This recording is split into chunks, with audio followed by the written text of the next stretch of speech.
Assalamualaikum warahmatullahi wabarakatuh. Sebelumnya perkenalkan nama saya Ulfinatun Nikmah dengan NIM 120220111 dari kelas RD. Nah, pada kesempatan kali ini saya akan membahas tentang materi yaitu pembangunan wilayah berdasarkan teori keunggulan kompetitif atau teori klaster dengan dosen pengampu yaitu Bapak Asirin STMT.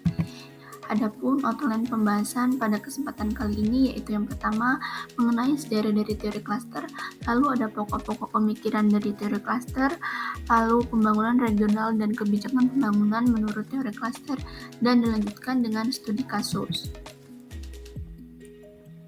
Yang pertama mengenai sejarah singkat dari teori klaster, di mana teori ini dikembangkan oleh Porter dengan dilatar belakangi atas lambatnya pertumbuhan ekonomi di Amerika Serikat dan adanya tekanan krisis ekonomi. Menurut Porter, pendekatan tradisional atau kebijakan industri untuk pembangunan ekonomi tidak berfungsi.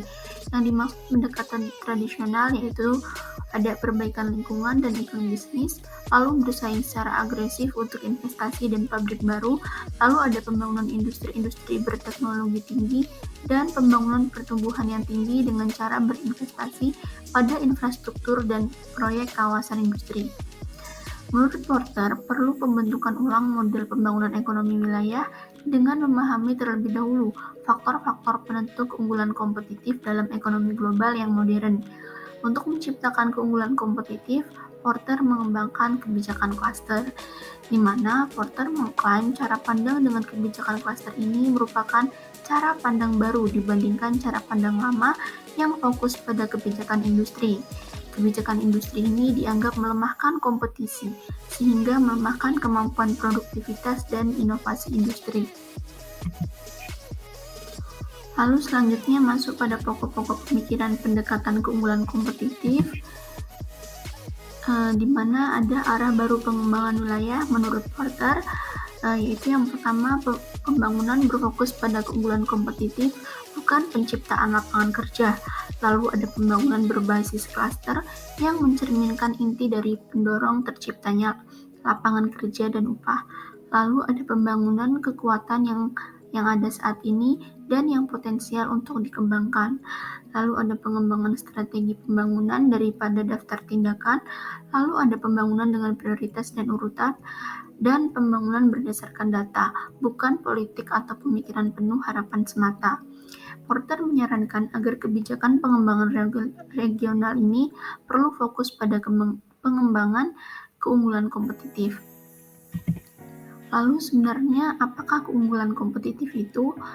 Di mana wilayah yang kompetitif ini adalah ketika perusahaan-perusahaan di wilayah tersebut itu beroperasi secara kompetitif atau unggul dengan wilayah lain, baik nasional maupun global, sehingga mampu memelihara dan memperbaiki upah dan standar hidup. Nah, keunggulan kompetitif ini tergantung pada produktivitas jangka panjang dan efisien pada sebuah lokasi untuk melakukan bisnis, produktivitas perusahaan dan pekerja serta kemampuan untuk mencapai partisipasi warga yang tinggi dalam bekerja. Keunggulan kompetitif ini bukan berarti upaya rendah, di mana unit subnegara, bagian atau subprovinsi seperti kabupaten atau kota menjadi unit yang esensial dalam pengembangan keunggulan kompetitif. Lalu ada pun faktor-faktor yang menentukan keunggulan daya saing wilayah, diantaranya yaitu ada keunggulan secara mikroekonomi, di mana mencakup kualitas lingkungan dan iklim bisnis, lalu pengembangan klaster dan kecanggihan strategi dan operasional perusahaan. Lalu ada faktor keunggulan secara makroekonomi yang mencakup kebijakan moneter dan fiskal, dan pembangunan manusia dan kelembagaan politikal yang efektif. Lalu ada endowment, di mana meliputi sumber daya yang telah dimiliki oleh suatu wilayah seperti lokasi, lahan, kesuburan tanah, iklim, sumber daya alam, pemandangan alam, lingkungan, penduduk, atau bahkan warisan atau cagar budaya. Nah, berikut merupakan contoh klaster keunggulan kompetitif menurut Porter, di mana klaster pada dasarnya itu terjadi di banyak jenis industri, baik di bidang yang lebih kecil dan bahkan di beberapa industri lokal seperti restoran, dealer mobil, dan toko barang antik. Klaster ini hadir di perekonomian yang besar dan kecil, di daerah pedesaan dan perkotaan, dan di beberapa tingkat geografis, misalnya negara-negara bagian atau provinsi, wilayah metropolitan, kabupaten, atau kota. Klaster terjadi baik di negara maju maupun berkembang, meskipun klaster di negara maju cenderung jauh lebih berkembang. Berikut merupakan contoh klaster keunggulan kompetitif dari industri hayati di Massachusetts.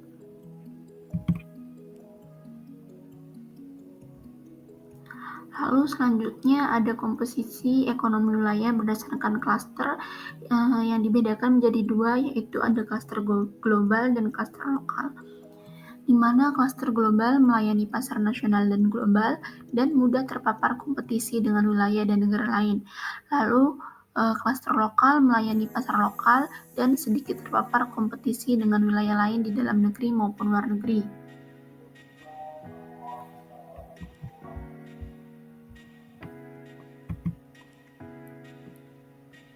Lalu selanjutnya masuk pada pembangunan regional dan kebijakan pembangunan regional dengan pendekatan keunggulan kompetitif. Di mana dalam teori ini pembangunan regional adalah peningkatan keunggulan kompetitif perusahaan, klaster, dan ekonomi nasional dalam pasar internasional. Menurut Porter, strategi ekonomi untuk mencapai keunggulan kompetitif haruslah sesuai dengan kondisi dan potensi yang dimiliki wilayah. Lalu ada perumusan strategi pembangunan regional menurut Porter, di mana ada pengembangan keunggulan nilai-nilai wilayah, lalu ada pengembangan kekuatan unik yang dimiliki, lalu ada pembangunan untuk mencapai dan memelihara keseimbangan dengan wilayah sekitar, dan penentuan prioritas dan urutan pengembangan yang merupakan hal yang fundamental untuk pengembangan ekonomi wilayah. Porter juga menyarankan cara pengembangan klaster itu yang melibatkan peran pemerintah dan perusahaan swasta. Untuk mengembangkan klaster sendiri, pemerintah perlu melakukan beberapa hal, di antaranya yaitu mengupayakan stabilitas makroekonomi dan politik, lalu meningkatkan kapasitas ekonomi mikro secara umum melalui peningkatan kualitas dan efisiensi input untuk bisnis dan lembaga yang menyediakan, seperti pengembangan tenaga kerja yang berpendidikan, infrastruktur fisik yang sesuai, dan infrastruktur informasi yang akurat dan tepat waktu. Lalu menetapkan aturan ekonomi mikro secara keseluruhan dan insentif yang mengatur persaingan antara perusahaan yang akan mendorong pertumbuhan produktivitas, lalu mengembangkan dan mengimplementasikan program tindakan ekonomi yang positif, khas, program ekonomi jangka panjang, atau proses perubahan yang memobilisasi pemerintah, pelaku bisnis, kelembagaan, dan masyarakat, lalu memfasilitasi pengembangan dan peningkatan klaster, dan mendorong fasilitas dan memberikan insentif agar muncul tindakan kolektif yang dilakukan oleh sektor swasta. Selain dari pihak pemerintah, pengembangan klaster juga tidak terlepas dari peran swasta. Selanjutnya masuk pada kebijakan ekonomi yang mendukung pengembangan klaster, di mana yang pertama terdapat 8 kebijakan, yaitu yang pertama peningkatan daya tarik lingkungan dan iklim bisnis atau investasi, lalu ada pendidikan dan pelatihan tenaga kerja terampil, lalu pengembangan infrastruktur sains dan teknologi dapat berupa universitas, pusat penelitian, atau transfer teknologi. Lalu pencapaian standar kualitas dan lingkungan, perlindungan sumber daya alam, pembangunan infrastruktur fisik pendukung spasialisasi wilayah, lalu penyediaan informasi pasar dan pengembangan promosi ekspor. Di mana Porter juga menekankan bahwa kebijakan klaster itu berbeda dengan kebijakan industri yang sebelumnya dipakai oleh pemerintah, yang menurut Porter kebijakan tersebut dianggap sebagai kebijakan tradisional. Sementara itu, Porter mengklaim kebijakan klaster itu merupakan kebijakan dengan cara pandang baru. Lalu selanjutnya masuk pada studi kasus, di mana pada kali ini studi kasusnya tentang pola klaster sentra industri kerajinan logam di Desa Tumang, Kecamatan Cepogo, Kabupaten Boyolali.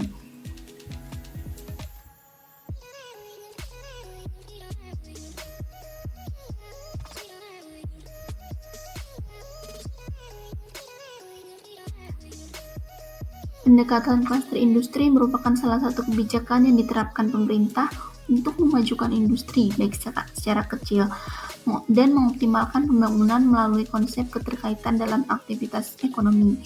Nah, salah satu industri kerajinan yang berpotensi dan sedang dikembangkan di Kabupaten Boyolali adalah industri kerajinan logam tumang yang sudah berdiri lama sehingga dapat dilihat perkembangan klasternya. Struktur usahanya didominasi oleh industri mikro dan kecil, dan sebagian industri sudah memiliki pasar ekspor. Pembangunan industri secara kecil di Indonesia sedang dikembangkan strategi klaster industri sehingga mencapai keunggulan kompetitif. Klaster industri secara kecil di Indonesia sebagian besar merupakan klaster industri secara kecil yang berbasis kerajinan. Nah, sentral industri logam di Desa Tumang ini terkenal dengan produk kerajinan tembaganya dan sudah mempunyai akses pemasaran produknya ke luar negeri. Namun, keterkaitan industri yang kurang maksimal dan pemasaran produk kerajinan logam masih kurang luas karena berdasarkan data FEDEP tahun 2011 hanya sekitar 13,46% dari 156 unit usaha kerajinan yang sudah memasuki ke luar negeri. Dari hasil identifikasi pola klaster menurut Markusen, terbentuk dua klaster yang dominan yaitu Marsalian dan Hub and Spoke, di mana industri yang diidentifikasi ke distrik Marsalian di wilayah Tumang ini terdiri dari 43 industri, sedangkan industri yang teridentifikasi ke distrik Hub and Spoke terdiri dari 17 industri. Sentra industri kerajinan logam di Desa Tumang, Kecamatan Cibogo, Kabupaten Boyolali ini sudah menunjukkan adanya keterkaitan antar industri yang berada dalam sentra dengan pemasok bahan baku, industri di luar sentra, dan juga perantara pemasar produk. Dapat dilihat pada gambar pola klaster industri kerajinan logam Tumang. Berdasarkan hasil identifikasi pola klaster yang diajukan Markusen, maka dapat ditarik kesimpulan bahwa pola klaster sentra industri kerajinan logam Tumang, Kecamatan Cipogo, Kabupaten Boyolali ini mengikuti pola klaster Marsalian dan sebagian kecil mengikuti pola klaster Hub and Spoke. Berdasarkan hasil identifikasi pola klaster, sentra industri kerajinan logam Desa Tumang, Kecamatan Cipogo, Kabupaten Boyolali ini masih perlu fasilitas dari pemerintah dalam hal bantuan peralatan dan pengaktifan asosiasi dagang pengrajin logam Desa Tumang, serta memediasi dengan perusahaan besar sebagai kontributor ataupun investor, baik secara finansial maupun teknis yang membina industri, khususnya industri rumah tangga dan kecil, masih sangat diperlukan. Mungkin sekian materi yang dapat saya sampaikan. Apabila ada kekurangan, saya mohon maaf. Terima kasih. Wassalamualaikum warahmatullahi wabarakatuh.